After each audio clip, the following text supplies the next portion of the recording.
You don't need to be intimidated by all the hard, turbulent water of a freestone stream. By understanding how to read them, you can have the confidence to locate fish and have success on these amazing waters.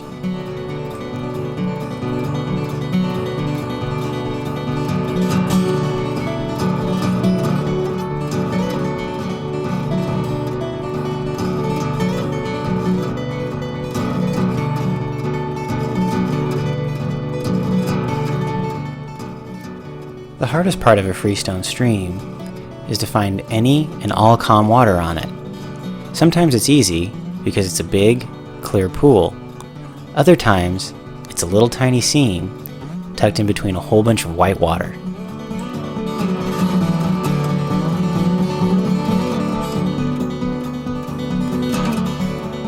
You'll quickly learn that it's pretty amazing all the little nooks and crannies, pools, and runs and riffles that these trout can hide in.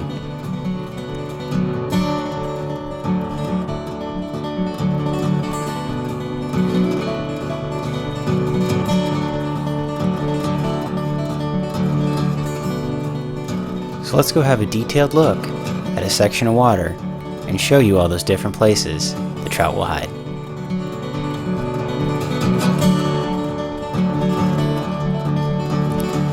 When approaching water like this, take your time and break the river down section by section. By focusing on smaller sections, you can find all the various places trout will hide. They love areas where fast and slow water meet, and even little areas like this can have several of these seams.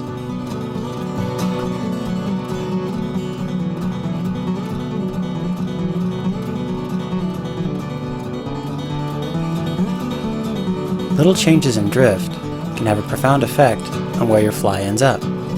A cast a little more to the left causes the fly to hold in the calm water behind the rock, presenting it differently to the fish. Another cast to the far left completes this section.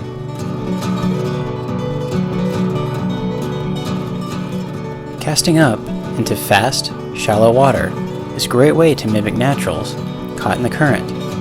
As the fly hits the deeper water and slows down, it becomes an attractive meal to a hungry trout. Even fast, shallow sections are worth a few quick casts to see if feeding fish are present. In these sections, strikes will be quick and aggressive, but fish will spook easily. Finally, the areas behind rocks are some of the best and easiest to spot.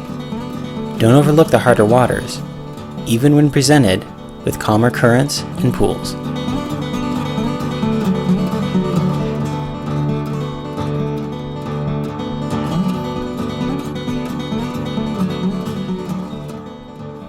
Make sure you make complete drifts.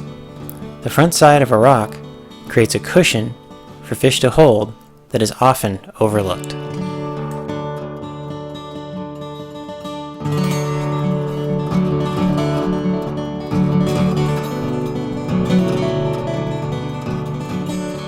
Don't be afraid to explore. Each section you come across will present its own unique challenges. From casting straight into hard water,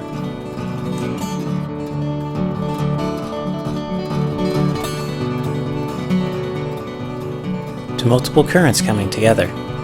Take your time, read the water, and don't be afraid to try anything.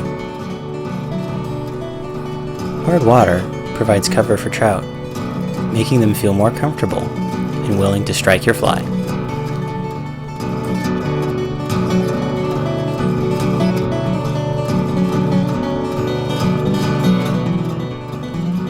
You may wonder how hard of water you can fish. The answer? Surprisingly hard water.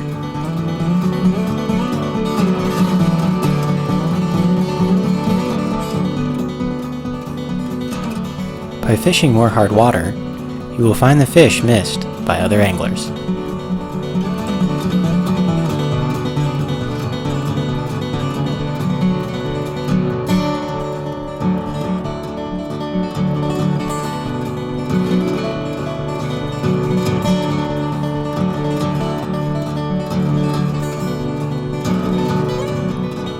Also, you may come across a hidden pool that everyone else missed and find one of the treasures of the river.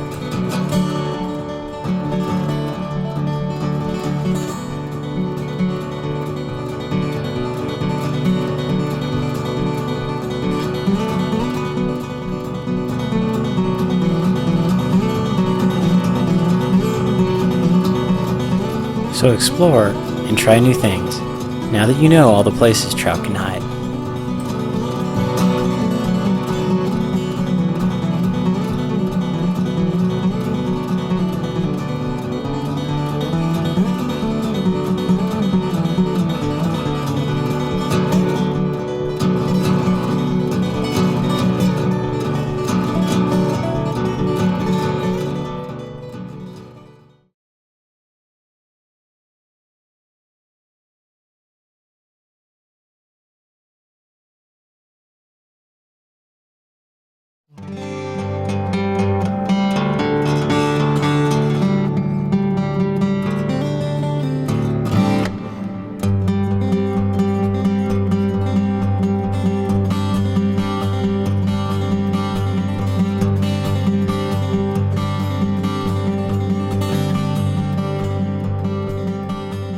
Using good technique to get drag-free drifts is the most important thing you can do on Freestone streams, even more important than fly selection.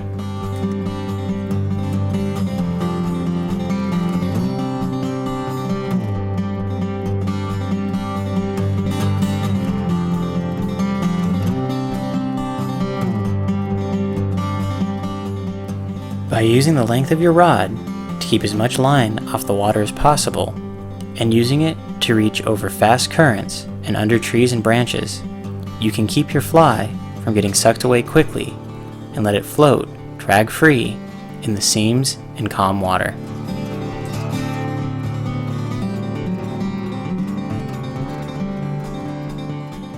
By using a technique called high sticking, you can achieve natural drifts in the prime locations.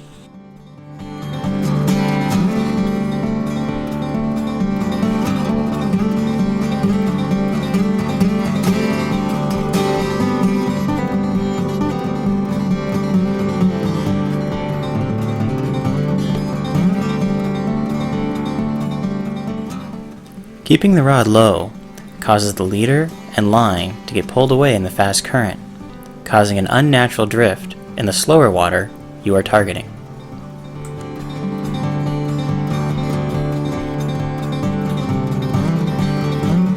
By raising your arm and using the reach of the rod, you can achieve a natural drift and catch more fish.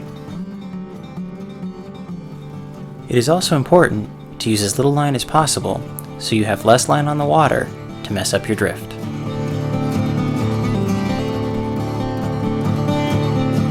Also, if your fly gets stuck on a rock, release some line out and make a mini roll cast.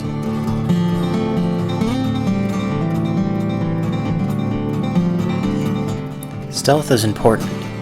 One way not to spook fish is to keep a low profile.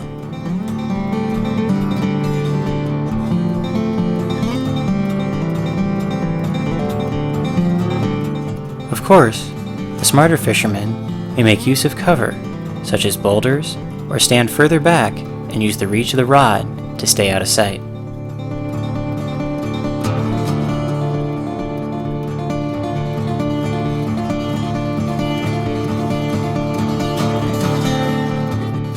So if you're into saving your knees, that may be the wiser option. It works, and you can use it effectively and not spook the rest of the hole.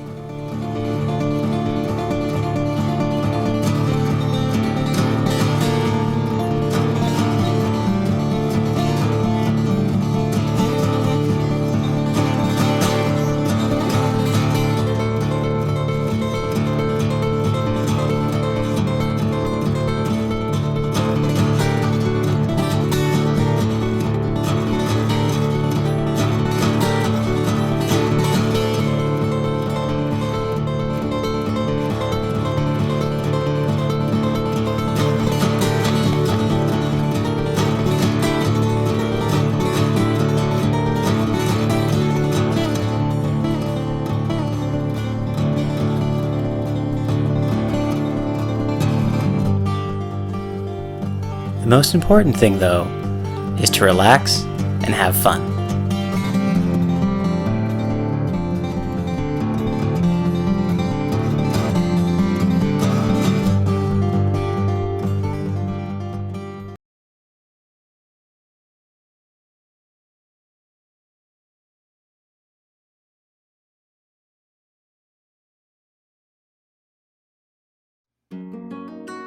The best way to know what fly to fish is to have a little bug knowledge about Colorado's freestones. The water is clean and full of oxygen, making it prime bug habitat. The biggest lesson is that there is almost every type of bug, including the massive stoneflies, even on the smallest streams.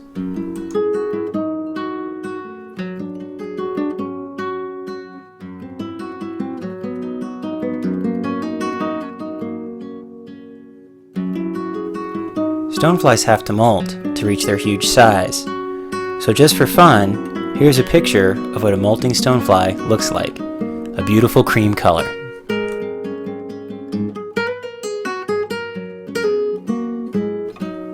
On the other extreme, small midges are a common year-round food source for trout.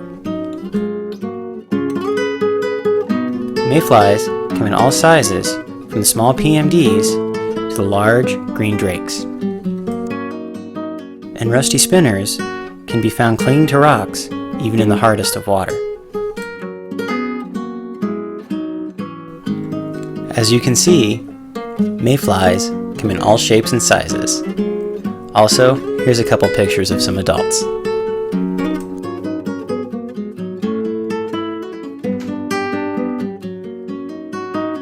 Notice on these emerging mayflies how the wings explode out of the backs. Some caddis build homes out of sticks and others out of stones. Some free-living caddis weave nets to collect the organic matter in streams, with some reaching a really, really large size. And yes, there is a reason why fly tying has a special color called caddis green. And even though they try to hide it, the case versions often have this color, even though you might have to sneak them out of their homes.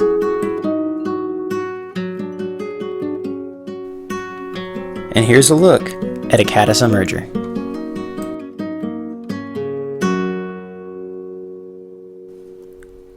Populations of aquatic worms are also common. No, these are not earthworms that got drowned in the stream. These are true aquatic worms. And this brings us to fly selection. Because of the large variety of insect life, be ready with your attractor patterns. I like atom-style flies, and I prefer the parachute atoms over the regular atoms, not only because of the great profile, but in a size range of 14 to 18, it can be tied in a high-vis style.